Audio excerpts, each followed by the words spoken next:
Buenos días. Hoy presentamos nuestro primer webinar internacional coorganizado con nuestros colegas de la Cámara Suiza en Chile. Gracias a nuestro socio Premium TG Sarrios, asociados del Perú, y su partner en Chile, TGS Sarrio C. Canesa, hoy presentamos al webinar Los precios de transferencia y fiscalizaciones post-COVID-19. Bajo perspectiva de la Organización para la Cooperación y el Desarrollo Económicos, OCDE, y el Centro Interamericano de Administraciones Tributarias, CIAT, que son fuente de actualización de la normatividad en Latinoamérica. Hoy contamos con un gran panel de especialistas. Tenemos a Joseph Duvmovich, Transfer Pricing Manager de TGS Sarrio y Asociados, y Carlos Isla Andrade, Tax Partner y TGS C. Canesa, moderador, de Luis Sarrio, socio de la empresa, de la firma. Gracias nuevamente, TGS, por su constante apoyo en nuestras actividades. A continuación, invito a Constanza Cárdenas, gerente general de la Cámara de Comercio Suiza en Chile, para que nos dé la bienvenida también. Gracias. Gracias, Corín. Un gran saludo a Chile, a Perú, a mis socios, a los asociados de la Cámara Peruana Suiza allá en Lima. Corín, muchas gracias por invitarme. Esta es primera vez que hacemos un webinar internacional entre los dos países. Espero que sea el primero de varios. Y agradezco mucho a la empresa TGS por esta presentación. Voy a ser bien breve para que demos paso ahora al primer expositor, que es José Luis Sarria. Muchas gracias, Constanza. Mil disculpas que no me puedan ver en vivo y en directo. El día de hoy, caprichosamente, no quiere funcionar la cámara web, a pesar de que siempre funcionó. Pero en todo caso, bienvenidos a la cámara, a la reunión, al webinar. Muy agradecido con la Cámara Peruano-Suiza y con la Cámara Chileno-Suiza también. La verdad que siempre es un agrado poder hacer webinars con ellos, y especialmente ahora que podemos hablar de Perú y de Chile. Si pueden pasar a la siguiente filmina. Yo voy a hacer una breve presentación rápida de la firma para los que no nos conocen. En Perú, Sarrio Asociados es una firma que tiene más de 40 años en el mercado. En Chile, CIC Canesa tiene más de 60 años en el país. Entre los dos países en realidad tenemos 100 años dando servicios de auditoría, consultoría, contabilidad, impuestos, legales, outsourcing, etcétera, etcétera. En Perú, por temas, digamos, de país socioeconómicos, tenemos solamente una oficina en Lima. En Chile se cuenta con unas oficinas principales en Santiago y otras oficinas repartidas en las ciudades principales. La verdad es que nuestro concepto como firma es poder apoyar a las empresas en todo lo que puedan necesitar, y más aún ahora que están pasando, ambos países estamos pasando este tema de la pandemia, con lo cual ha obligado que estemos recluidos en nuestras casas, y eso obviamente ha cambiado y ha hecho la nueva normal con webinars y ya no conferencias presenciales, con trabajos remotos en su mayoría, etcétera, etcétera. Así que, por favor, cualquier dolor de cabeza que puedan tener o cualquier idea que quieran tener con respecto a lo que le están pasando o cómo vislumbran en sus respectivos países hacia futuro, por favor, háganos saber, que nosotros con mucho gusto los podremos apoyar de diferentes formas. Así que sin más preámbulo, doy pase a Joseph, nuestro primer panelista. Gracias.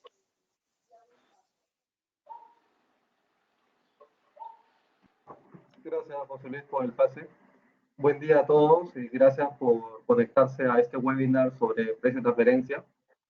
Bueno, en esta oportunidad vamos a hablar un poco sobre los impactos del COVID COVID-19 en los análisis de previa transferencia, y también alguna información relevante, ¿no?, que ha sido actualizada por la OCDE y CIAT en cuanto también a los precios de transferencia, ¿no?, todas esas transacciones entre partes vinculadas.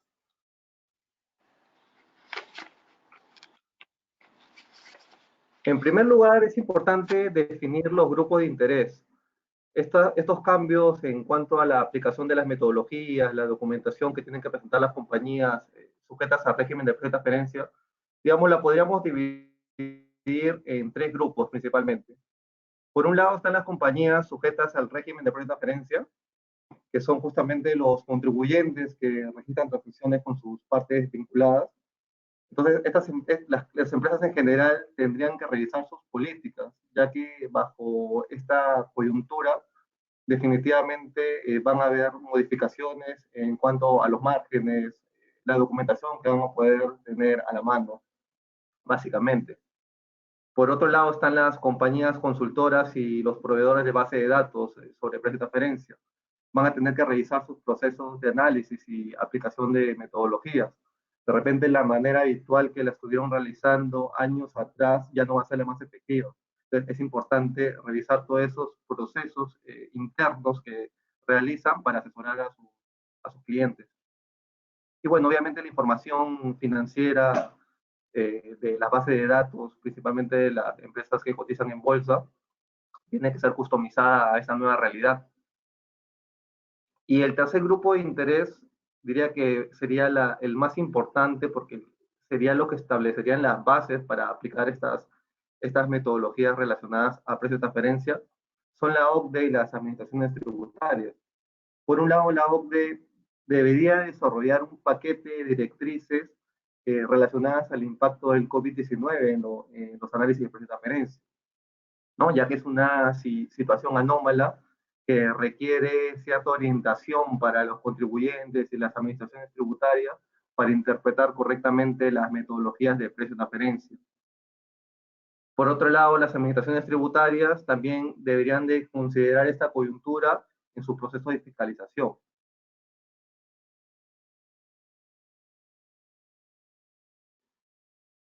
Respecto ya al análisis de las transacciones, básicamente, bueno, va a haber algunas aristas que tendrían que considerar las compañías en el análisis funcional. Por ejemplo, ¿no?, la identificación de cambios en las funciones desarrolladas, los activos utilizados y riesgos asumidos por las partes. No es una novedad a nadie que van a ocurrir reestructuraciones empresariales y eso va a haber serias modificaciones en la forma habitual como estaban realizando su negocio las compañías. Entonces, partiendo del análisis funcional, se aplican las metodologías. Entonces, es importante darle un especial énfasis a cuáles son las funciones nuevas que van a realizar las compañías, si será lo que habitualmente estaban acostumbrados. El tema de la cadena de valor también es importante, porque de hecho que se va a romper esa cadena de valor habitual, especialmente por el tema del aislamiento. Sería importante también realizar un análisis de la industria del sector específico en que participa el contribuyente, ¿no?, para identificar los cambios en cuanto al comportamiento del mercado y aplicarlos en las metodologías de precio de transferencia. Y definitivamente una revisión de las políticas corporativas, bueno, esto es a nivel de grupo, en cuanto a los precios de transferencia, es importante también en este caso.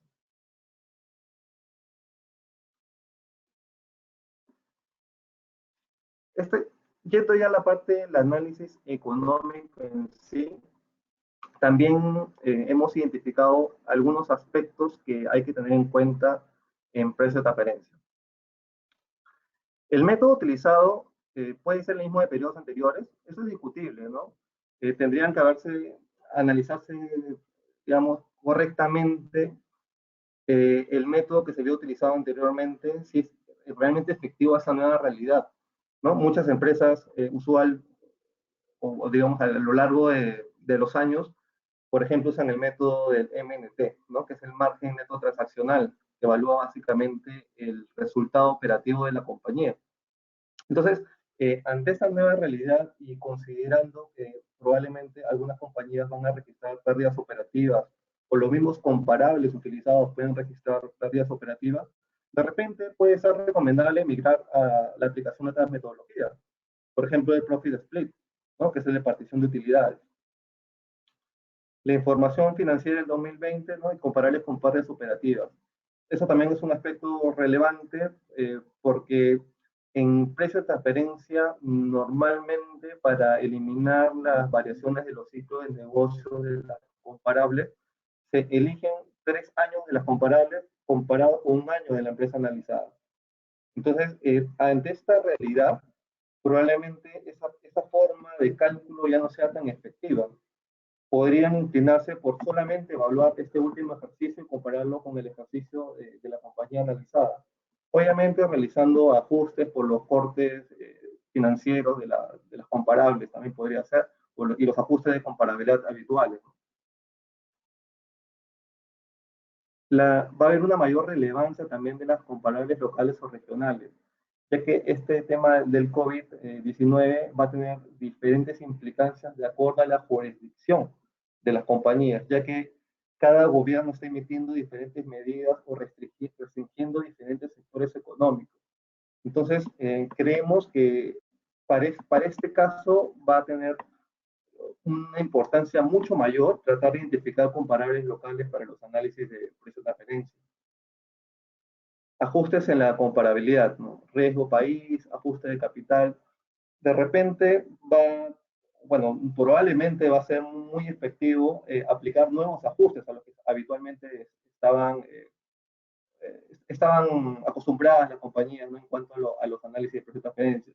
El factor de riesgo país, implementarlo al modelo económico financiero para el método de precios de referencia que utilizaba la compañía, va a tener que actualizarse a esta nueva realidad también.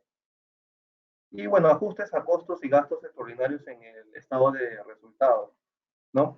Básicamente por el tema de la rentabilidad. Probablemente las empresas van a incurrir en costos o gastos que no tenían previstos y bueno, deberían de ser sacados de la información financiera segmentada para reflejar la rentabilidad pura del negocio.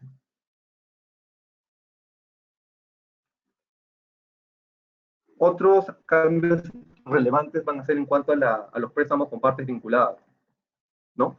Tenemos por un lado las tasas de interés preferenciales, que podrían ser renegociadas entre las partes vinculadas, tal como lo harían terceros independientes, ¿no? Hemos visto, al menos en Perú, los bancos están ofreciendo facilidades a sus clientes. Entonces, bajo esta situación, las partes vinculadas también podrían renegociar las condiciones que han pactado anteriormente con sus partes vinculadas, yendo especialmente a la tasa de interés aplicada.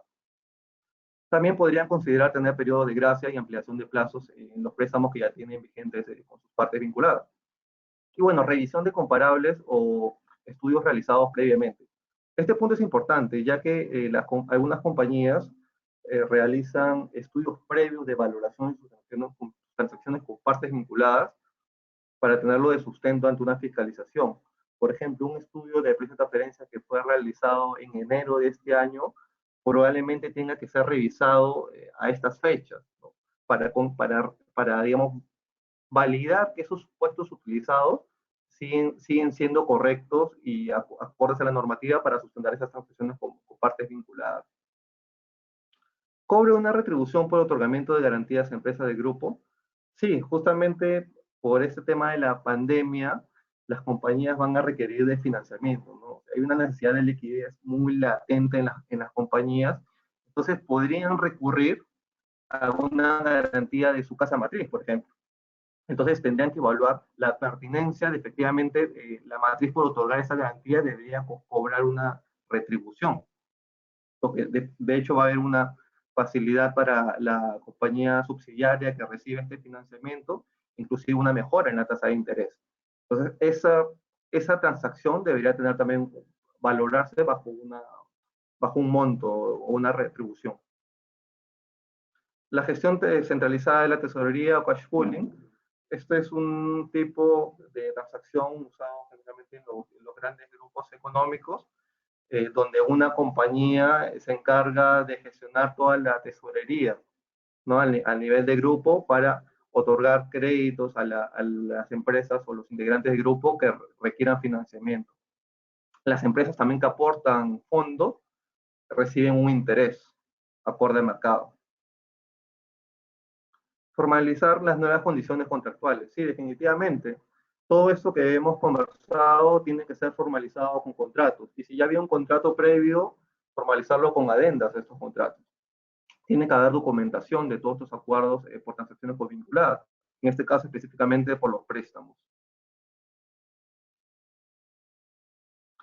Aquí vamos a hacer una revisión cómo ha fluctuado la tasa de interés. La SBS en Perú es una de las principales fuentes de consulta para información de mercado en cuanto a las tasas de interés. Entonces, si vemos en el cuadro, tenemos las tasas activas promedio en moneda nacional y las tasas activas promedio en moneda extranjera, otorgadas por los principales bancos comerciales peruanos. Vemos, por ejemplo, que en los créditos en moneda nacional a corporativos ha variado de 4.5% la tasa activa anual a mayo del 2019, ha bajado a 3% a mayo de 2020. Entonces vemos una variación de menos 33%. En el caso de las grandes empresas, vemos también que ha habido una disminución, ¿no?, importante, pero la mayor disminución se da en las medianas empresas. Ahí vemos sí que la tasa ha caído drásticamente de 10.3 a 2.5%, ¿no? Que eso viene a ser una variación de menos 76%. Entonces, vemos justamente que esto refuerza lo que les comentaba al comienzo, que los estudios previos de valoración de previa transferencia realizados antes de la pandemia deberían ser revisados. Pero aquí también hay un dato interesante, porque las variaciones significativas se han dado en las tasas activas en moneda nacional principalmente, porque las tasas activas en moneda extranjera, si bien igualmente han caído, el porcentaje o la variación no ha sido tan grande como los préstamos en moneda extranjera, ¿no? Vemos que los créditos corporativos solo han caído un 6% aproximadamente y los créditos a mediana empresa en un 2.9%.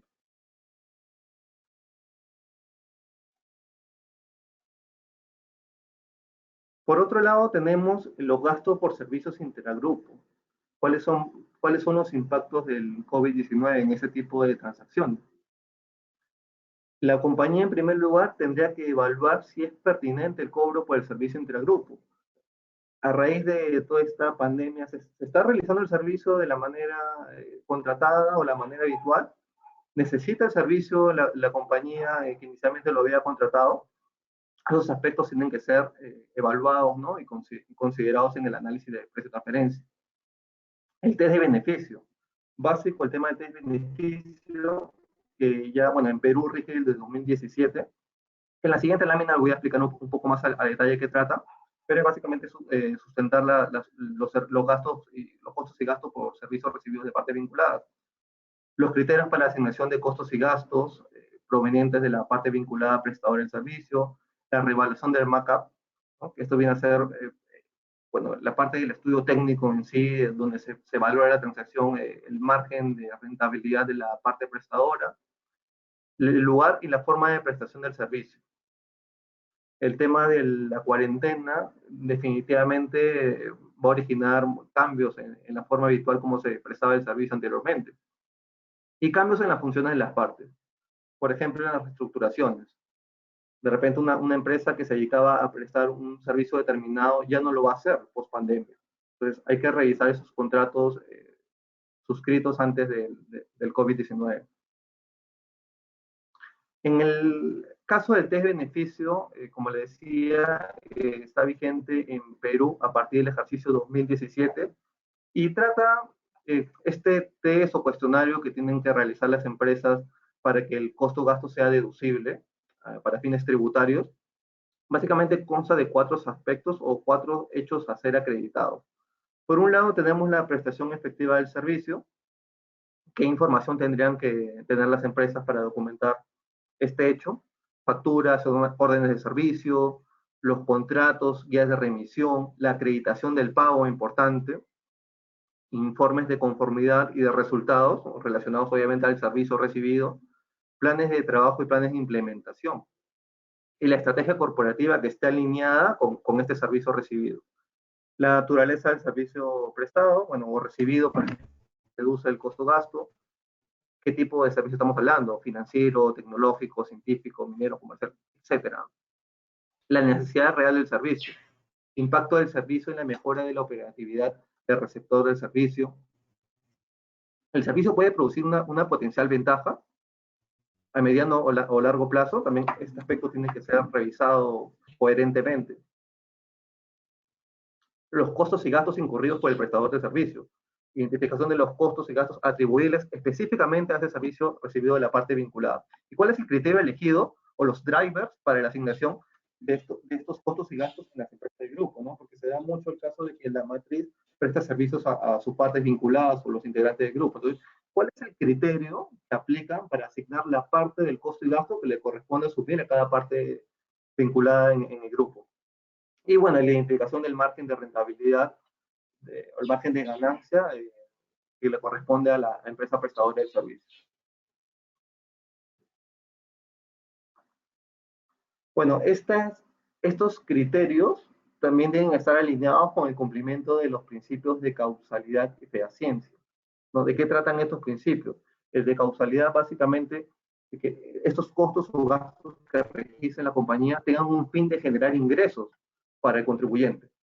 Eso en primer lugar. Y fehaciencia, corroborar la prestación efectiva del servicio, que es un servicio real, que aporta un valor económico a la compañía. A manera de ejemplo, vemos cómo han cambiado o cómo han evolucionado los márgenes de rentabilidad. Un servicio que es bastante popular o bastante frecuente en los grupos, ¿no? Que es el back office. El back office que normalmente es prestado por una empresa extranjera o la empresa matriz del grupo, ¿no?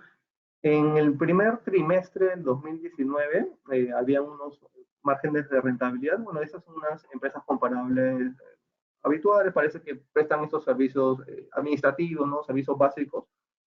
El margen estaba alrededor de 1.43% del cuartil inferior, que es el margen mínimo que debería de obtener esta empresa prestadora de servicios de back office, hasta un 5.29%. Entonces, la compañía que presta este tipo de servicios debería tener un margen de rentabilidad entre el cuartil inferior y el cuartil superior. ¿Cómo han evolucionado los márgenes estas comparables, ¿no? Al primer trimestre del 2020? Vemos que han bajado, ¿no? Y los porcentajes lo vemos ahí, que bueno, el cuartil inferior ha bajado en menos 93% y el cuartil superior en casi un menos 11%.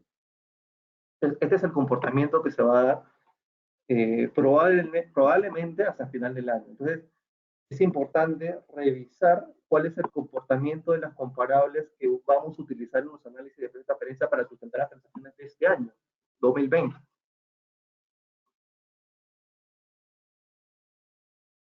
Ya yendo a la segunda parte de la exposición, vamos a hablar un poco sobre las transacciones financieras bajo las guías 2020 de la OCDE. En febrero de 2020, la OCDE publicó el informe Guía de Precios y Transferencia para las transacciones financieras, ¿no? En línea con el marco inclusivo sobre BEPS, las secciones 4, 8 a la 10. En octubre de 2015, como parte del paquete BEPS final, la OCDE y el G20 publicó los informes sobre acción 4, limitación básica que implica deducciones de intereses, otros pagos financieros, y las acciones 8 y 10, alineación de los resultados de los precios de transferencia con la creación de valor. Estos informes exigían un trabajo de seguimiento sobre los aspectos de precio de transferencia de las transacciones financieras. Entonces, justamente estas guías era una necesidad que se publiquen de acuerdo a las recomendaciones que ya había dado la OCDE en las nuevas directrices, ¿no? Actualizadas mediante las BEPS. Estas nuevas directrices fueron publicadas en 2017, en julio de 2017, si mal no recuerdo. Es la primera vez que las directrices de precio de transferencia de la OCDE incluyen orientación sobre los aspectos de precio de transferencia de las transacciones financieras. Entonces, ¿de qué tratan estas directrices sobre transacciones financieras, ¿no? Básicamente nos vamos a remitir al tema de los préstamos, ¿no? Porque esta guía es bastante amplia y trata de diferentes tipos de transacciones financieras, ¿no? Como los cash pooling o las garantías también. Pero en esta oportunidad vamos a profundizar un poco más sobre las transacciones de préstamo o las entregas de fondos. Entonces, en el primer capítulo, que hace alusión ya al análisis de este tipo de transacciones, ¿qué dice la OCDE como recomendación? La descripción o terminología del registro contable no restringen el análisis de precio de transferencia, ¿no? Esto es importante indicarlo porque, en primer lugar, hay que caracterizar la transacción que se va a analizar. Entonces, no nos podemos guiar por una glosa que de repente es equivocada, una descripción errónea en el registro contable de la compañía, para ya caracterizarla y ya a partir de eso realizar un análisis. No, lo que dice la OCDE es que hay que tener en cuenta otros aspectos para caracterizar la operación. Presencia o ausencia de una fecha de pago fija. Esto es importante para saber si estamos hablando de un préstamo o un aporte de capital. Lo que tendríamos que evaluar en ese momento es saber si realmente esos fondos van a ser recuperables por la entidad prestadora. La obligación de pagar intereses también es un aspecto importante para definir si se trata de un préstamo. El derecho del prestamista a obligar el pago del principal interés. ¿Qué herramientas tendría el prestamista para que su parte vinculada le devuelva, ¿no? O le retribuya el préstamo que le ha otorgado en una fecha determinada? Es un aspecto que hay que tener en cuenta también para la evaluación y la caracterización de la transacción. La situación del financiador en comparación con los acreedores corporativos regulares. Esta empresa que otorga un préstamo, ¿es habitual que otorgue préstamos a otras empresas del grupo? ¿No? Eso también hay que tenerlo en cuenta. La fuente del pago de los intereses. El receptor de los fondos, ¿cómo va a hacer frente o qué mecanismo va a tener para poder cumplir con las fechas de pago? La capacidad del deudor para obtener préstamos de entidades financieras no relacionadas. Este aspecto también es importante.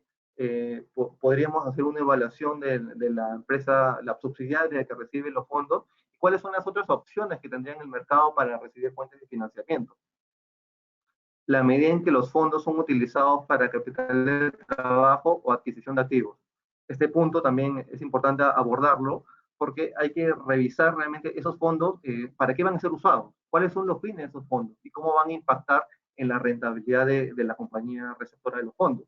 Por ejemplo, el tema de las proyecciones sería importante, ¿no? Tal como lo aplican los bancos, proyecciones a los estados financieros para ver cuál va a ser justamente el impacto de ese préstamo en los pasivos de la compañía y cuáles van a ser los flujos que va a generar para ver si va a aguantar esos intereses que va a generar el préstamo. ¿Qué pasaría ante el hecho de que el supuesto deudor no realice el pago dentro del plazo o solicite un aplazamiento? Hay que revisar diferentes escenarios, ¿no? El peor de los casos podría ser que el deudor no tenga fondos necesarios para asumir la deuda o para asumir el pago de intereses a futuro. Entonces, hay que plantear diferentes escenarios para ver cuáles son las medidas que se podría tomar por parte del prestamista en caso de que el deudor vinculado no pueda pagar los intereses o el capital.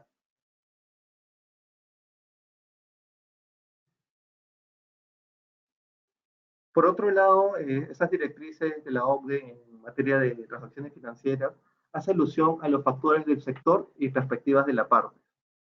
Análisis de los factores que afectan el desempeño de las empresas del sector industrial, ¿no? En el que opera el grupo, el ciclo económico, empresarial o de productos, regulaciones gubernamentales, disponibilidad de recursos financieros.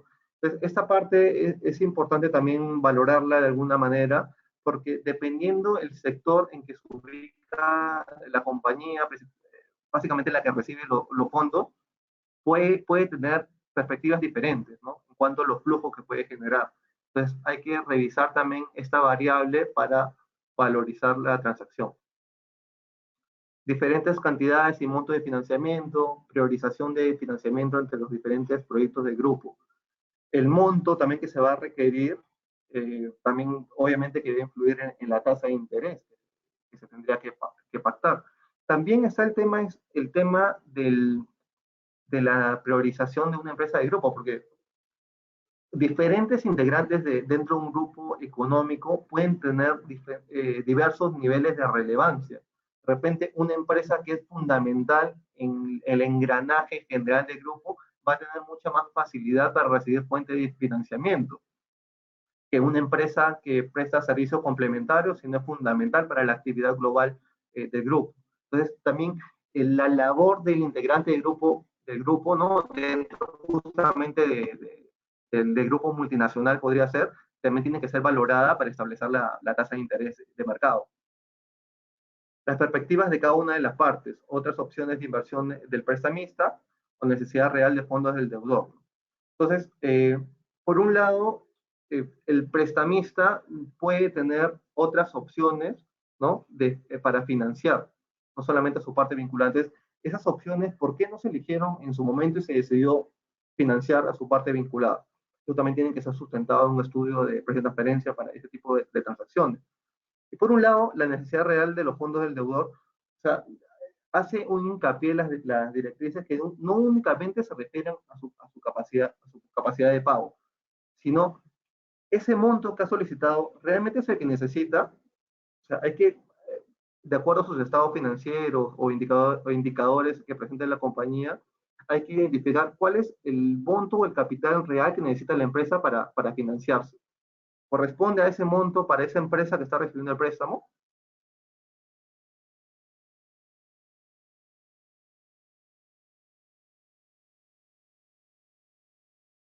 Tenemos las características económicamente relevantes, ¿no? En cuanto a las transacciones financieras, que básicamente son 5 grupos que van en línea con los análisis de comparabilidad que ya anteriormente había dictaminado la OCDE en precio de transferencia. Por un lado tenemos las condiciones contractuales, que básicamente los contratos suscritos, pero también el comportamiento real de las partes. O sea, que diga algo en el contrato no quiere decir que efectivamente se cumpla en la realidad. Entonces también el contrato tiene que ir alineado con cuál es el comportamiento real o habitual que están efectuando las partes en cuanto a esa transacción. Entonces hay que conjugar ambos temas, ¿no? Para valorar la transacción. El análisis funcional definitivamente de la transacción, las funciones realizadas por las partes, los activos utilizados, los riesgos asumidos por cada parte tienen que ser revisados para llegar a una metodología adecuada de precio de transferencia. Las características de los instrumentos financieros que se van a valorar. En este caso estamos hablando de préstamos, ¿no? Entonces, sería revisar el monto que se va a otorgar, cuál es el cronograma de pago, el plazo, finalmente donde se va a cancelar la deuda, la naturaleza y finalidad del préstamo, la existencia de subordinación por una de las partes. La ubicación geográfica del deudor también es importante, la moneda del préstamo, la existencia de garantías, si es interés fijo o variable. Por el lado de las circunstancias económicas, tenemos que revisar si el préstamo, bueno, la moneda local de la empresa deudora, porque esto va a influir definitivamente en la tasa de interés, la ubicación geográfica de cada una de las partes que intervienen en la transacción, regulaciones locales en cuanto a la deducibilidad de intereses, también es importante revisarlo, el sector empresarial del deudor, de acuerdo al sector hay diferentes perspectivas, entonces esta parte también hay que revisarla, la fecha de la transacción. Mientras más cercana sea la fecha del comparable a la fecha de la transacción que se debe evaluar, es mucho mejor en cuanto a precio de transferencia. Y datos macroeconómicos también que apoyen el análisis, ¿no? Tasas del Banco Central de Reserva, tasas interbancarias, la tasa de inflación, volatilidad del tipo de cambio, entre otros que también aporten al análisis de precio de transferencia. Estrategias de negocio comerciales, innovación o desarrollo de nuevos productos, el grado de diversificación, aversión a riesgo, cambio político, etcétera, de las partes también que intervienen en la transacción. Entonces, estos 5 aspectos se conjugan para conocer realmente de qué tipo de transacción estamos hablando y de esta manera poder seleccionar una metodología adecuada para este tipo de transacción, acorde justamente a lo que está recomendando la OCDE.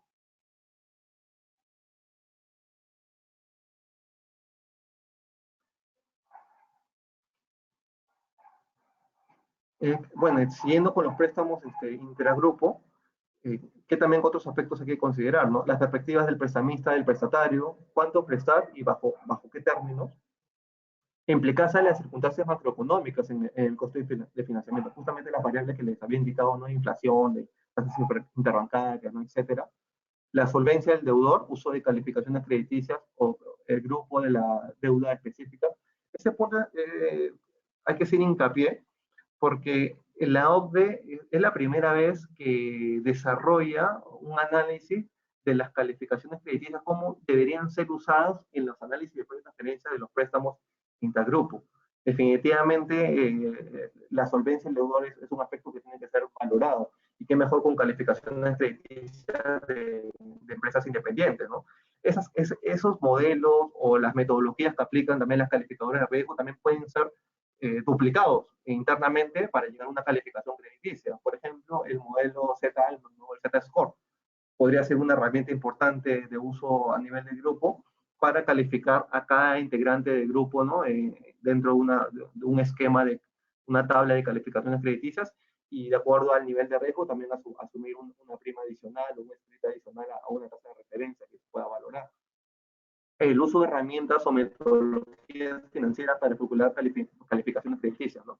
Eso básicamente es el modelamiento, ¿no? En base a las variables, indicadores financieros de las compañías que necesitan fondos, ¿no? En base a sus estados financieros, básicamente podría hacer ese cálculo. El efecto de pertenencia e importancia en el grupo, es lo que les había comentado, ¿no? ¿Qué tan relevante es esa entidad que requiere los fondos o el préstamo dentro del engranaje general del grupo? Es una empresa importante para el funcionamiento habitual de la compañía, ahora bajo esta coyuntura. Los convenios, prohibición, ciertas acciones o cumplimiento de indicadores financieros. Es habitual que en los contratos también se prohíban, por ejemplo, ¿no? Que el receptor de préstamos se desprenda de ciertos activos que son relevantes dentro de su negocio, ¿no? Es importante que las cláusulas contractuales sean claras en cuanto a una prohibición de la parte que recibe los préstamos. Y también el cumplimiento de los indicadores, como lo harían terceros independientes, ¿no? Las entidades bancarias, ¿qué es lo que hacen? Revisan ciertos indicadores, ¿no? Periódicamente para ver el comportamiento del deudor, a ver cómo va el deudor, ¿no? En base a su estado financiero, de preferencia auditados, y al detectar un indicador que no va acorde a los parámetros que ellos han definido, ya esa es una señal para que el prestamista detecte un posible incumplimiento en el pago. Entonces, esas acciones que toman terceros independientes, principalmente las entidades bancarias, son importantes replicarlas cuando hay una transacción entre partes vinculadas. El tema de las garantías, ¿no? Hay otorgamiento de garantías, pero no solamente que el otorgamiento se dé en un papel, ¿no? O en un documento, ¿no? Que diga que, por ejemplo, la matriz, ¿no? Lo tuvo una garantía para su subsidiaria, sino la seguridad de que realmente esa garantía se puede hacer efectiva en el caso del incumplimiento del pago. Entonces, el tema de las garantías sí requiere un análisis específico que lo desarrollan en uno de los capítulos justamente de estas directrices sobre transacciones financieras, pero bueno, por temas de tiempo no lo voy a tratar, nos hemos enfocado en este caso en los préstamos, pero sí ampliamente la OCDE desarrolla justamente un capítulo de cómo se deben de valorar las garantías otorgadas a empresas del grupo.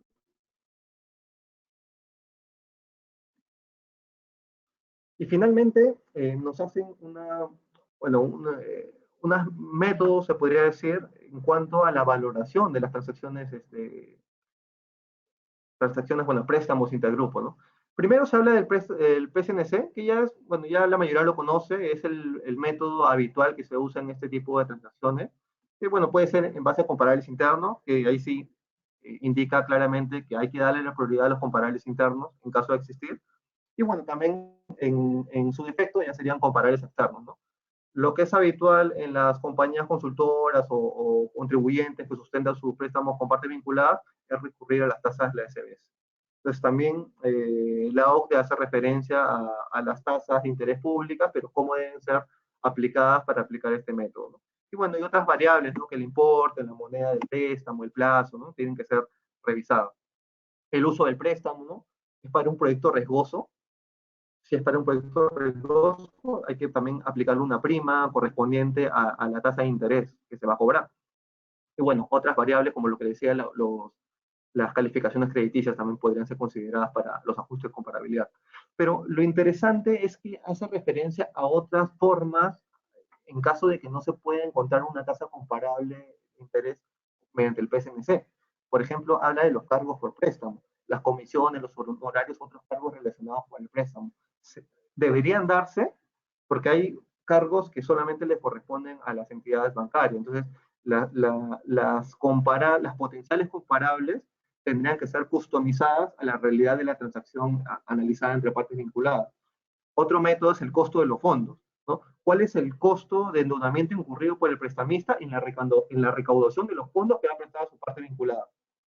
¿Cuánto le costó a la empresa, al potencial prestamista, captar esos fondos para otorgarle a su parte vinculada? Entonces, esa es otra forma también que indica la OCDE y lo desarrolla también ampliamente de cómo calcular la tasa de interés de mercado.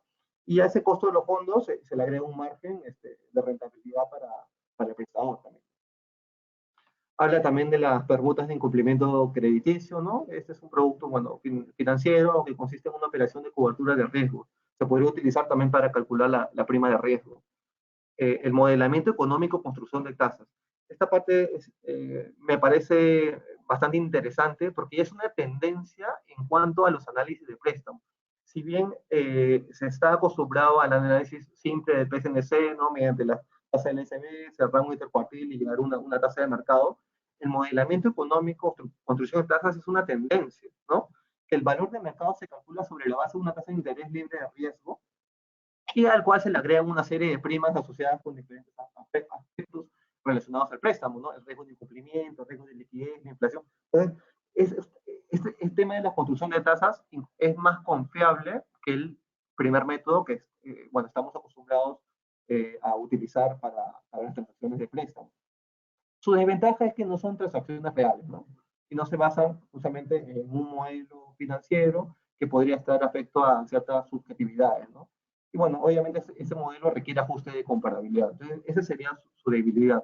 Pero definitivamente esta forma de cálculo es mucho más precisa que la manera habitual que es bajo el PSMC. Y bueno, las opiniones bancarias, que también se está utilizando con mayor frecuencia para evaluar ese tipo de transacciones, ¿no? Las empresas lo que están haciendo es solicitar ofertas a entidades bancarias para ver cuál es la tasa que le están ofreciendo en el mercado. Entonces, también este es un buen indicador, pero no para definir la tasa de interés o el método en sí, sino más que todo para comprobar que la tasa que hemos calculado bajo uno de los métodos anteriores esté bien, ¿no? Sería como una especie de verificador. También habla la OCDE de que la desventaja de las ofertas bancarias es que no se trata de transacciones reales, ¿no? Sino que son simples opiniones o cartas enviadas por los bancos, pero no es una oferta real de financiamiento. El tercer tema que habíamos propuesto para esta presentación es el método de Profit Split, ¿no? Una tendencia en los grupos multinacionales. Como ya muchos sabrán, existen 5 métodos habituales en materia de transferencia, que son el precio comparable no controlado, justamente el que hemos hablado para los análisis de préstamos, y otras transacciones, ¿no? Donde se revisa directamente el precio pactado entre las partes vinculadas y se compara, ¿no? Con precios pactados entre terceros independientes. Tenemos los métodos basados en márgenes brutos, que son el precio de venta y el costo más margen. Y tenemos otros métodos basados en resultados transaccionales, ¿no? Que hablamos del MNP, que definitivamente es el más utilizado en los estudios de transferencia, es el margen neto transaccional. Y tenemos el método de Profit Split, o el método de transaccional de partición de utilidades, que si bien es utilizado en los grupos, no es muy utilizado todavía en las compañías de repente medianas. Entonces, quería un poco desarrollar cuál es la forma general de aplicar esta metodología. ¿Qué nos dice el párrafo 2.65 de las guías sobre precio de transferencia de la OCDE? La aplicación del método margen neto transaccional difícilmente resultará viable si cada parte analizada realiza aportaciones valiosas y únicas. En este caso, el método más apropiado en términos generales es el transaccional de partición de utilidades. Entonces, ¿qué dice la OCDE?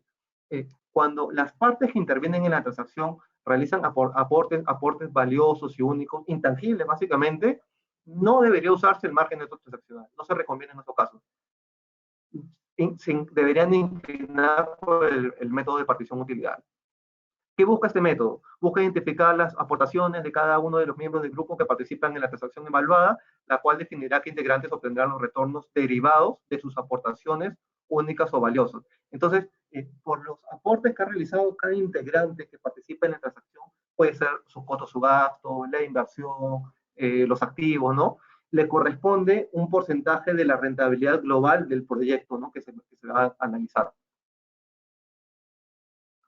¿Cómo se ha implementado en Perú? En realidad, la normativa es bastante escueta en cuanto al método de partición de utilidades, pero lo diferencia en dos grupos, ¿no? El método de la partición de utilidades compatibiliza con operaciones complejas en las que existen prestaciones o funciones desarrolladas por las partes que se encuentran estrechamente integradas o relacionadas entre sí, que no permiten la individualización de cada una de ellas. Entonces, ¿qué dice? Cuando no es posible separar diversas transacciones que se realizan entre dos o más partes vinculadas, se podría aplicar esta metodología. Ya que esta metodología, ¿qué es lo que hace? Agarra los estados financieros o los estados de resultados de cada una de las partes que intervienen en la transacción, los combina o los consolida y vemos ahí cuál es la participación de cada una de ellas para ver qué utilidad le corresponde recibir. Y también hace referencia a un método residual de partición de utilidades, que básicamente es similar al otro, solamente que antes de hacer la distribución de las utilidades, aplica un margen de rentabilidad que no tiene que ver con la transacción en sí, sino primero las empresas que participan en la transacción tienen un margen proveniente de sus transacciones habituales. Después de descontar ese margen proveniente de estas transacciones comunes, recién ese margen que queda se aplica el método de la partición de utilidades. Entonces son dos formas de cómo aplicar esta metodología. ¿Cuáles son las ventajas y desventajas? Lo primero es que aborda transacciones estrechamente integradas, donde no es posible aplicar un método unilateral. ¿Cuál es la desventaja del método MNT? Que solamente se evalúa desde la perspectiva de una de las partes, ¿no? Y prácticamente se deja de lado la otra parte que interviene en la operación. Entonces, en este tipo de métodos sí evalúan las dos partes o más partes que puedan intervenir en una transacción específica o grupos de transacciones específicos. Se aplica principalmente cuando las partes realizan aportaciones únicas o valiosas, lo que le decía, la aportación de intangibles principalmente. La información del mercado no es tan relevante como en otros métodos, es más flexible que los métodos habituales en interferencia, y es menos probable que una de las partes de la transacción obtenga un resultado excepcional e improbable. Ya que tenemos el mapa completo de las entidades que intervienen en la transacción, sería más notorio que una de las partes tenga una rentabilidad bastante alta comparado, ¿no?, con otras empresas del grupo. ¿Cuáles son sus desventajas, ¿no? Dificultades o posibles dificultades para acceder a información de la vinculada extranjera. Eso pasa mucho, ¿no?, en los análisis por interferencia. Cuando son transacciones con partes vinculadas del exterior. Me ha pasado en diversas oportunidades que la compañía no tiene cómo acceder, o la parte vinculada no le proporciona información para poder hacer un análisis de la perspectiva de la parte vinculada del exterior. Entonces, esa limitación también es importante tenerla en cuenta para los análisis de interferencia. Dificultades para determinar los ingresos, costos y gastos, más que todo por las políticas o las diferentes políticas contables que puedan tener las empresas dentro del grupo multinacional. Bueno, un ejemplo práctico de cómo se aplicaría este método, ¿no? Tenemos el caso de un proyecto que consta del desarrollo de nuevos medicamentos en el mercado. Este proyecto se espera que le otorgue, bueno, una rentabilidad esperada al grupo de 150 millones de dólares. En este caso van a participar dos empresas, para simplificar el ejemplo, ¿no? Por un lado tenemos la empresa fabricante y por otro lado tenemos la empresa de investigación y desarrollo. Entonces, estas empresas van a realizar diferentes transacciones, ¿no? Pero el fin supremo de esto es justamente llevar a cabo el desarrollo del nuevo medicamento en el mercado. Por un lado tenemos la empresa fabricante, bueno, en el supuesto estamos usando que el driver para la asignación de los porcentajes o la distribución de la rentabilidad es la inversión total, ¿no? Se puede revisar, otro driver puede ser los gastos incurridos, ¿no? Hay otras maneras que también se puede calcular. Entonces, ese aspecto justamente es la una de las grandes dificultades para aplicar este método. Pero bueno, en este caso lo vamos a poner como una variable para hacerlo más práctico el ejemplo. Tenemos que la inversión total de la empresa fabricante son 200 millones, la empresa de investigación y desarrollo invierte 300. Entonces, en total, a nivel de grupo, han invertido 500 millones de dólares las dos empresas. Entonces, tenemos que la empresa fabricante participó en un 40% de las inversiones y la empresa de investigación y desarrollo un 60%. Entonces, en esos mismos porcentajes deberían ser distribuidos las utilidades obtenidas por ese proyecto. Que bueno, en este caso van a ser 60 millones para el fabricante y 90 millones para la empresa de investigación y desarrollo. Otra de las dificultades es en qué momento aplicar el driver, porque hay diferentes niveles de utilidad.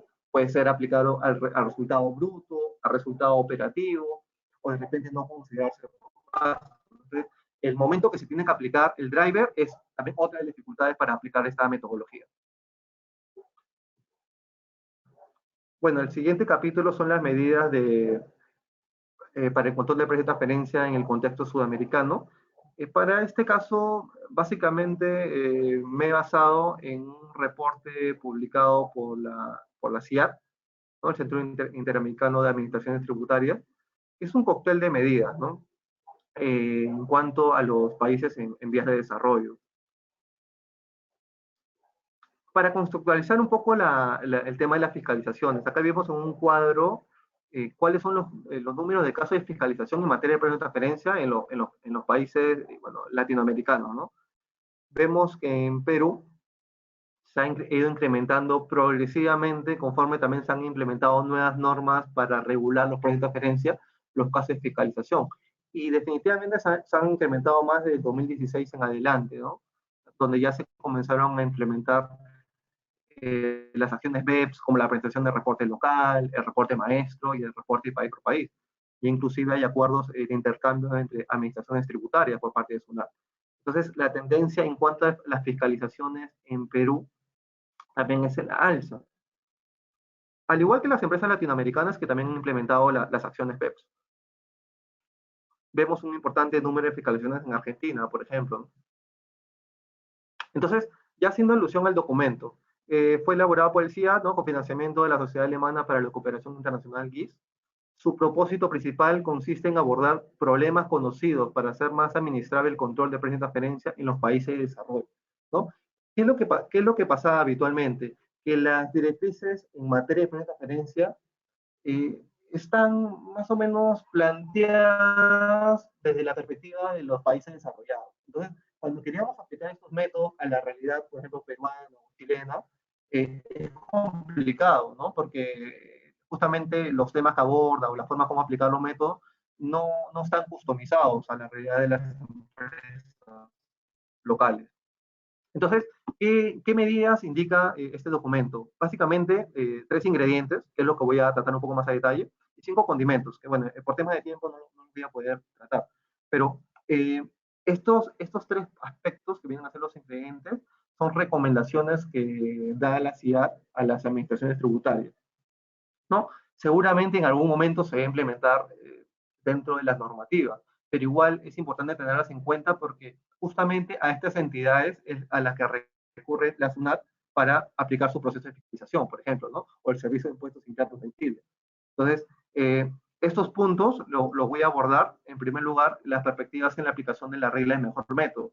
¿Qué pasa? Que es un tema recurrente que los practicantes en la materia de precios de transferencia no tienen una capacitación adecuada o los conceptos no son los actualizados para aplicar los métodos, sino simplemente seguían en lo realizado anteriormente.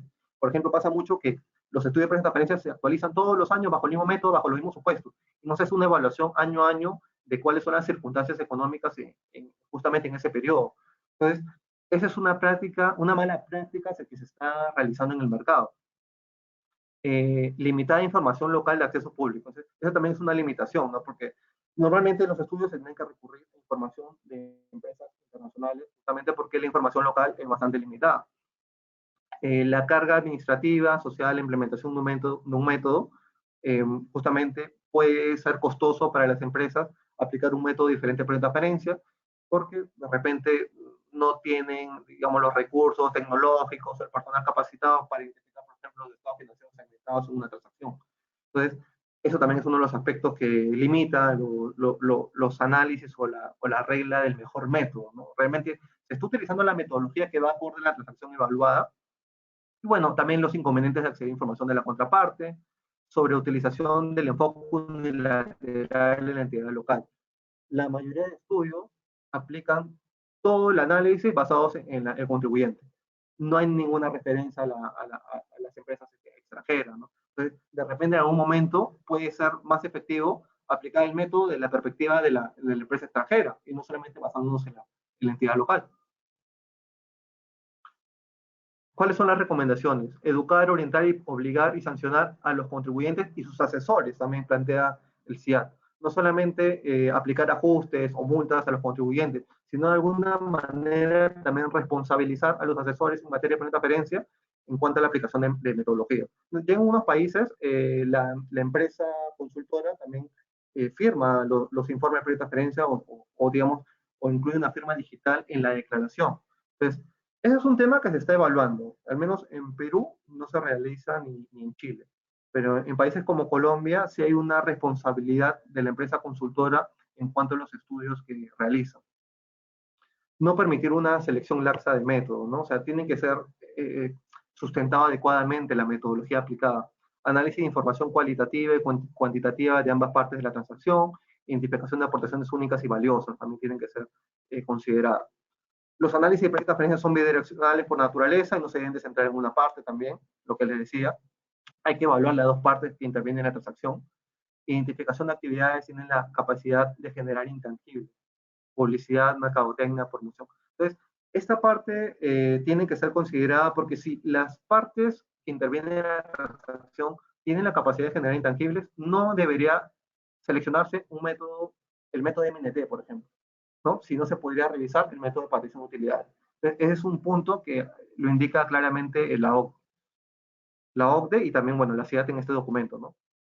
Promulgación de reglas aclaratorias e interpretativas. Esta parte es una recomendación a las administraciones tributarias, ¿no? En cuanto de que no sean tan escuetos en el desarrollo o la explicación para aplicar los métodos. Por ejemplo, lo que les mostré hace un rato, cuáles eran los textos que se incluían para la aplicación de los métodos de partición de utilidades. Son bastante escuetos. Se podrían implementar nuevos documentos, ¿no? Donde se aclaren puntos de disputa, ¿no? En cuanto para los contribuyentes y para los asesores de este tipo de servicios. Entonces, en conclusión, ¿qué dice? ¿No? En el caso de que se den aportaciones únicas y valiosas, se debe de aplicar necesariamente el método de partición de utilidades. En los otros casos, si hay o no aportaciones únicas y valiosas, se puede evaluar, ¿no? Si se implementa el MNT, pero viendo la perspectiva de la parte analizada. Si no se tiene información del contribuyente extranjero o la parte vinculada extranjera, perdón, sí, bueno, es una gran limitante, ¿no? Entonces, ahí sí, bueno, no quedaría otra salida que aplicar el MNT bajo la perspectiva de la entidad local. El ingrediente número 2 habla de los márgenes de rentabilidad de referencia. Digamos, es algo novedoso para el sistema de previa transferencia peruano y bueno, sudamericano. Solamente han habido algunos casos en Ecuador y República Dominicana que se ha aplicado esta fórmula, digamos, para seleccionar a los contribuyentes sujetos a fiscalización, ¿no? ¿Qué es lo que dice? Que la administración tributaria debería de tener parámetros financieros sectoriales, ¿no? Por ejemplo, márgenes de rentabilidad mínimos por subsector. Entonces, de esa manera, poder enfocarse en los contribuyentes que no cumplen con los parámetros. Y también incentivar a los contribuyentes que sí cumplen con los parámetros, de repente a ser más ligeros con la documentación que tienen que presentar. Por ejemplo, ¿no? Exceptuarlos de presentar el reporte local, una empresa que está dentro de los parámetros financieros definidos por la administración tributaria. Entonces, ¿en dónde se enfoca? Principalmente en el impuesto pagado. El impuesto pagado sobre los ingresos sería el indicador más relevante para medir justamente que el contribuyente esté cumpliendo con los parámetros sectoriales. Bueno, y el ingrediente número 3, que es relacionado a la importación exportación de materias primas, bueno, ¿qué indica el documento también, ¿no? Que a excepción de México, Costa Rica y El Salvador, el resto de países de América Latina dependen entre un 50 y 80% del comercio de materias primas, principalmente agrícolas y mineras. Entonces, se le hace un especial énfasis a este tipo de transacciones, ¿no? Que son de commodities, básicamente, principalmente a las empresas que presentan redes operativas constantes o bajas rentabilidades de la base imponible. Entonces, le ha puesto el ojo a ese tipo de transacciones para obligarlos, ¿no? O incentivarlos a que esos contribuyentes facturen o registren las rentabilidades que les corresponden de acuerdo al comportamiento de mercado. El resultado esperado de esta medida es ajustes en las transacciones de materias primas o commodities, incremento de cumplimiento voluntario por parte de los contribuyentes. Bueno, en la implementación en Perú ya se dio del sexto método, que bueno, básicamente es una declaración jurada que tiene que ser presentada por las empresas que importen o exporten cierto grupo de bienes. En el caso de las exportaciones, están principalmente los minerales, el cobre, el oro, la plata, el zinc, y bueno, la harina de pescado también se ha considerado. En el caso de las importaciones está el maíz, la soya y el trigo. Entonces, los contribuyentes que realicen transacciones convinculadas de estos bienes necesariamente tienen que cumplir con la declaración de comodidad. Consideraciones para el reporte local, ¿no? En relación a las transacciones evaluadas, verificar posibles omisiones en las transacciones, en relación a los métodos, analizar la consistencia de los métodos utilizados, verificar la existencia de comparables internos, ¿no? Y otros aspectos. Y un tema importante es verificar que las conclusiones de los informes sean claras, ¿no? ¿Realmente existe una contingencia para la compañía? Eso habría que revisar. Las multas y sanciones sobre pre-transferencia, bueno, equivalente al 0.12 de los ingresos con un tope de 25 UITs, ¿no? Obviamente aparte los ajustes a la base imponible. Y bueno, esta es la información que se tendría que presentar de acuerdo a los ejercicios fiscales, las empresas sujetas al régimen de pre-transferencia, ¿no? El reporte local, el reporte maestro, reporte país por país.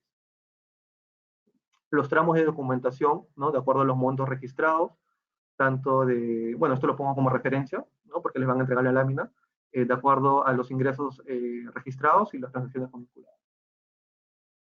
Bueno, hace unos días publicaron los calendarios de vencimientos para la declaración reporte local 2019. En junio, a partir del 12, declaran los contribuyentes con ingresos mayores a 5.000 UITs, y en el mes de julio, los contribuyentes que registraron ingresos menores a 5.000 UITs. Bueno, eso es todo conmigo. Le doy el pase a Carlos Isla, que va a hablar sobre bueno, las normas en Chile y también los proyectos de transferencia en Chile. Muchas gracias.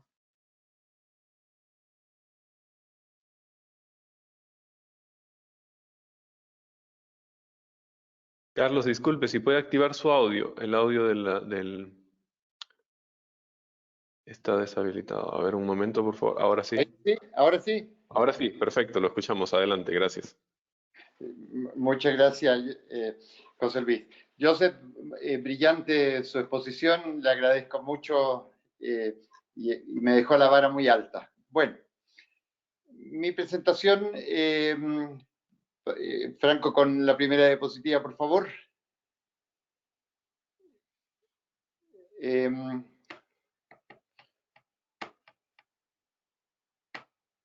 Ya. Bueno, sin duda, reflexiones post-COVID-19, sin duda las economías del mundo se verán afectadas por esta pandemia. Hay medidas y sus consecuencias pueden ser variadas. Tampoco habrá duda de que los países han gastado mucho de sus fondos en paliar esta pandemia y van a implementar reformas tributarias por los mayores ingresos que están incurriendo. La próxima, por favor. Este aumento de impuestos que van a tener que pensar mucho los países y los gobiernos de cómo hacerlo. Si aumentan el impuesto al consumo, obviamente que va a afectar a los más necesitados, ya que el total de su ingreso lo destina al consumo. Si piensa que aplicar un impuesto a la renta, que es el único impuesto de redistribución propiamente tal, va a afectar a la inversión y al empleo. Situación tremendamente conflictiva en estos momentos, ya que se requiere mucha inversión y obviamente disminuir todo lo que se puede del desempleo, que puede ser bastante alto en el futuro. Van a existir obviamente consecuencias en la próxima transparencia. Indicamos de que va a haber un aumento de la desigualdad, que sin duda así va a ser. Va a afectar tanto a las economías fuertes y débiles, y en ese sentido la región que está en crecimiento o en vías de desarrollo lo va a afectar mucho más. Esto va a traer también un descontento social, que sin duda ha sido, y en Chile en el mes de octubre fue muy fuerte el descontento social, y trajo un estallido social que tuvo varias consecuencias. Y también, sin duda, va a traer cambios constantes de gobierno de distintas tendencias políticas, pasando por un abanico de la izquierda a la derecha o de la derecha a la izquierda, y con una preocupación enorme de que no vaya a existir o salir por ahí un líder populista que pueda, obviamente, que complicar mucho más los gobiernos de la región. En Chile existieron reformas tributarias en la próxima transparencia, por favor. En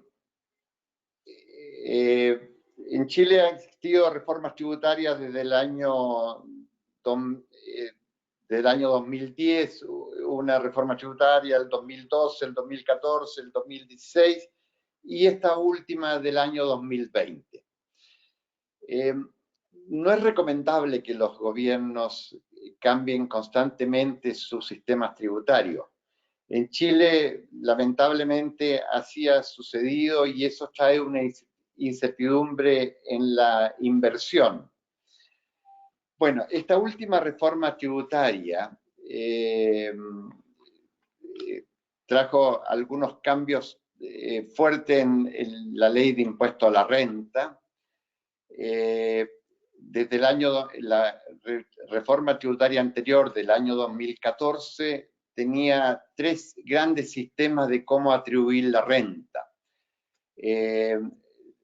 Tenía un sistema del 14A, 14B y un 14 ter. El 14A, que era un sistema de renta atribuida e integrada, significaba que toda la utilidad que obtenía la empresa se consideraba retirada de inmediato por los socios o los dueños, y esta, ¿por qué se consideraba integrada? Porque todos los impuestos que pagaba la empresa eran a su vez crédito contra los impuestos personales o los impuestos finales de los dueños. Existió también un 14B en la siguiente lámina, que era un sistema de renta semi-integrada con un impuesto corporativo del 27%, y los socios o dueños tributaban con un impuesto, con un crédito parcial sobre el impuesto que pagaban las empresas. Este sistema era obligación acogerse determinadas empresas como las sociedades anónimas o los que voluntariamente se querían acoger a este sistema. Y existió también un 14 ter, que fue un sistema especial para la pyme, en base a flujo de caja, y pagaban impuestos sobre el saldo de caja o el saldo de banco y esa era la base del impuesto corporativo. También los dueños se consideraba como una renta atribuida integrada y tributaban por el mismo monto de la base de impuestos y se consideraba retirada total y absolutamente. En la próxima lámina vemos de que en Chile se crearon con la reforma tributaria del año 2020, en la lámina siguiente, que se denominó un régimen semi-integrado y obligatorio para empresas cuyos ingresos eran superiores a los $2.600.000 aproximadamente, o quienes voluntariamente se acogen a este sistema. El impuesto corporativo es con una tasa del 27% y los dueños tributan por los retiros efectivos con derecho a un crédito parcial del 65% sobre el impuesto de las empresas. Existe también ahora un nuevo régimen denominado 14D, que es especial denominado PYME, que es un sistema que pueden acogerse todas las empresas cuyas ventas sean menores a $2.600.000. Esto es ingresos promedios, se deben sumar las empresas relacionadas, tiene una tasa de impuesto corporativo del 25%, y los dueños tributan por los retiros efectivos con derecho a un crédito del 100% del impuesto corporativo. Este sistema es con una depreciación instantánea, también se puede declarar por el flujo de caja, es un sistema simplificado. También la reforma tributaria modificó el impuesto global complementario, que es el impuesto final que pagan las personas con domicilio o residencia en Chile. Modificó el concepto de gasto necesario, agregando ahora el término que tenga actitud de generar renta. Eso es una modificación sustancial respecto del concepto de gasto para que sea aceptado como tal.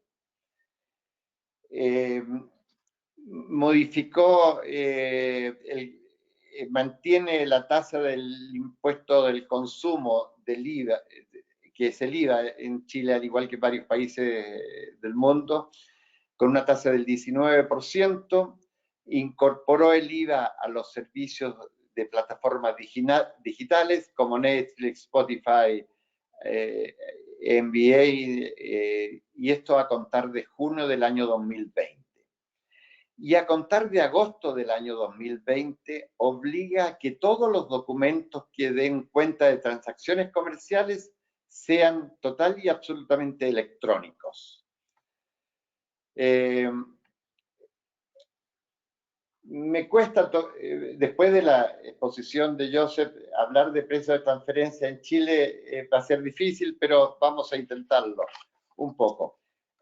La norma de los precios de transferencia está normado por casi todos los países de la región y a sugerencia de la OCDE y del G20, Chile adoptó sobre esa materia las sugerencias indicadas por ellos. La norma legal actualmente en Chile se encuentra en el artículo 41E de la Ley de Impuesto a la Renta y es el organismo fiscalizador, el que controla los impuestos en Chile, quien interpreta, regula, sanciona las prácticas sobre esta materia.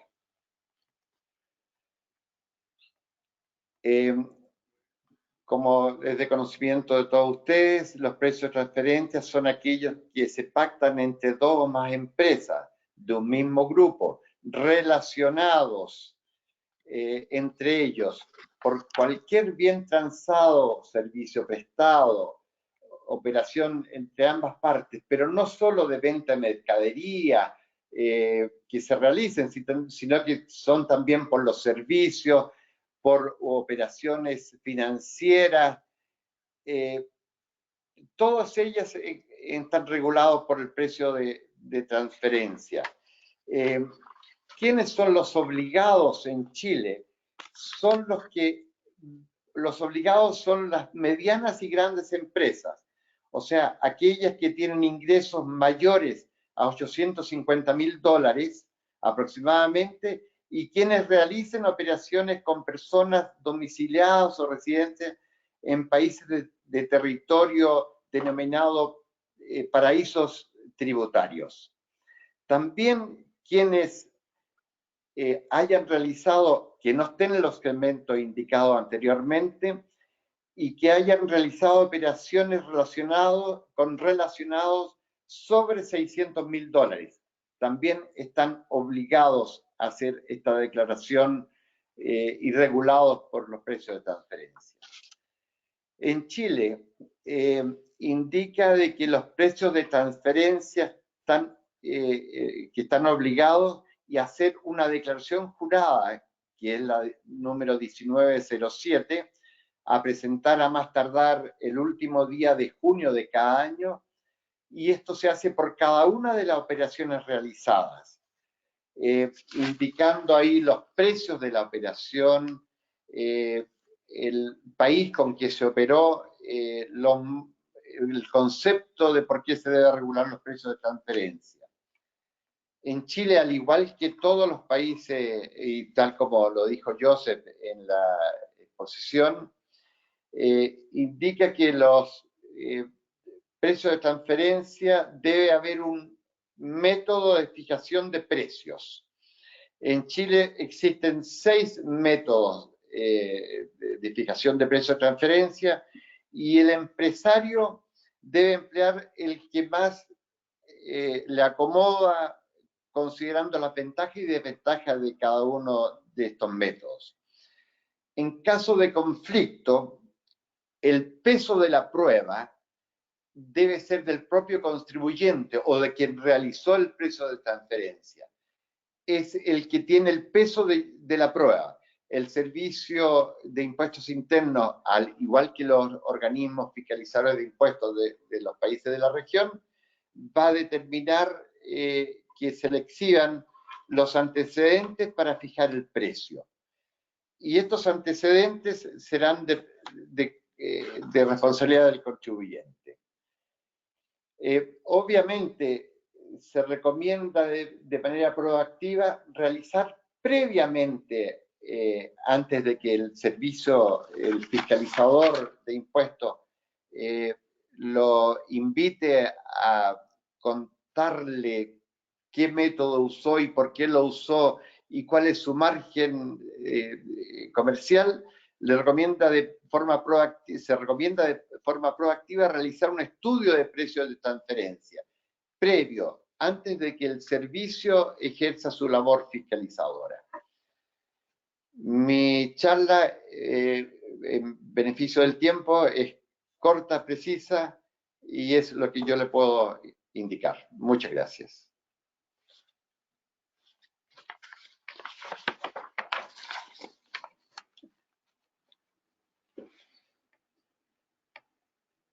José Luis. Gracias, Sí, Carlos. ¿qué tal? Hola. Adelante, José Luis, por favor. Perdón. Perfecto. Bueno, no, más bien. Oye, muchas gracias, Joseph y Carlos, por la presentación. La verdad que espero que para todos haya sido interesante. Y más bien doy el pase a la cámara porque seguramente van a haber preguntas que deben haber escrito, no sé, para poder contestarlas. En todo caso, ahí están nuestros números de contacto, donde se pueden comunicar con nosotros y tener reuniones virtuales para ahondar más en los temas. Muchas gracias. Muchas gracias, José Luis. Aquí hemos recibido algunas preguntas que nos están llegando. A ver, todos han estado muy atentos a la presentación y ahorita nos están escribiendo. A ver, empezamos. Acá nos hacen una consulta. Si la oficina principal es la que hace la negociación con un proveedor para la prestación del servicio en todas las oficinas del grupo ubicadas en diferentes partes del mundo, la oficina principal transfiere el costo a través de una facturación en base a un criterio de distribución, por ejemplo, ventas. ¿Es necesario que incluya un margen en esa facturación?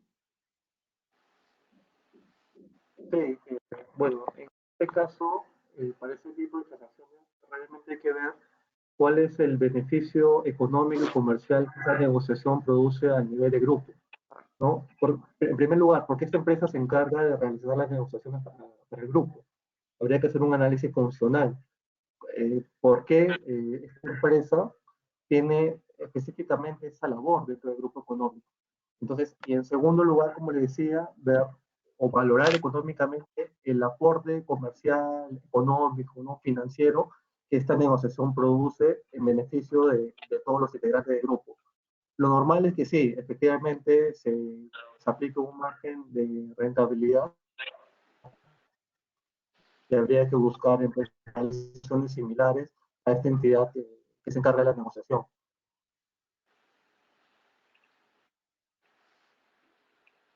Gracias, Joseph. A ver, acá tenemos otra pregunta. Igual si ustedes tienen que hacer algún comentario, por favor, adicional, si alguien desea complementar, me indican. A ver, nos comentan acá si podrían dar una referencia del método de cálculo de precio comparable no controlado. Bueno, el método del precio comparable no controlado, o PCMC, o CUP, ¿no? Por sus siglas en inglés, tiene diferentes aplicaciones. Entonces, lo primero que habría que definir es qué tipo de transacción estamos hablando. Porque es diferente hablar de una transacción financiera, que podríamos remitirnos a tasas del SBS, por ejemplo, o la construcción de tasas, que es lo que había comentado anteriormente, o, por ejemplo, ¿no? a precios de mercado de un producto específico. Entonces, para darle la referencia de cuáles las comparables que podríamos usar, tendríamos en primer lugar que conocer qué tipo de transacción estamos analizando. Y bueno, en segundo lugar, ver si es pertinente realmente aplicar el método del PSMC, porque para revisar o comparar precios no tiene que haber una diferencia significativa en los productos que se están comparando, ¿no? O si hay una diferencia, que se puedan aplicar los ajustes de comparabilidad para aplicar de manera correcta ese método.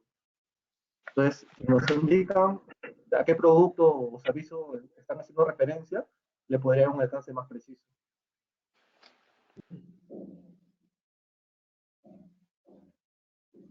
Perfecto, muchas gracias. A ver, voy a ver si hay alguna pregunta más que nos esté llegando.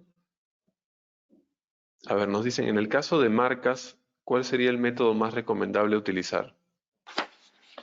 Sí, en el caso de las marcas, bueno, lo más común, digamos, o más fácil de aplicar y que sea sustentable es la aplicación del PSMC.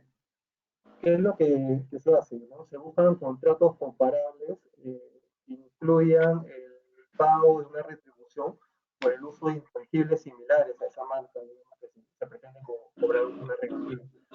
Entonces, este sería el método del PSMC, buscar contratos comparables en base de datos, de preferencia contratos públicos, y de esa manera se identifica una regalía que comúnmente es en base a las ventas, ¿no? Y en base, digamos, a la muestra de comparables se establece un rango de precios, ¿no? El rango de precios normalmente se establece aplicando la metodología de rango intercuartil, ¿no? Cuando se tiene más de una comparable, se aplica este método estadístico y se define un cuartil inferior, un cuartil superior de estas regalías de los contratos, bueno, en este caso sobre ventas, ¿no?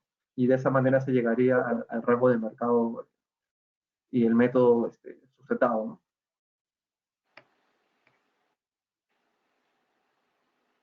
Muchas gracias, Joseph. Muchas gracias, Carlos, nuevamente. Me parece que ha sido bastante clara la presentación. No hay tantas consultas, pero igual tenemos los correos que ustedes han colocado a disposición para cualquier contacto directo. Invito nuevamente a Constanza, a Corín, está Constanza, para que puedan dar unas palabras finales No sé si ustedes por su parte también, Joseph o Carlos, quieren mencionar algo para finalizar. No, Sí, absolutamente nada. Bueno, en mi caso, indicar solamente que las compañías tienen que también realizar una labor de revisión de los estudios de referencia y no solamente basarse en lo que indican los consultores, ¿no? Digamos, la persona encargada de revisar los estudios de referencia tiene que tener un conocimiento al menos básico de los métodos que se están aplicando, ¿no? Y la información también que se está utilizando, validarla, ¿no? Por ejemplo, las comparables, revisar las comparables y justamente son similares a la transacción que se está evaluando. Entonces hay una labor importante del personal de la compañía de revisar o auditar internamente esos estudios y no solamente basarse en lo que dicen los consultores o bueno, los asesores externos, ¿no? Eso es lo que les recomiendo.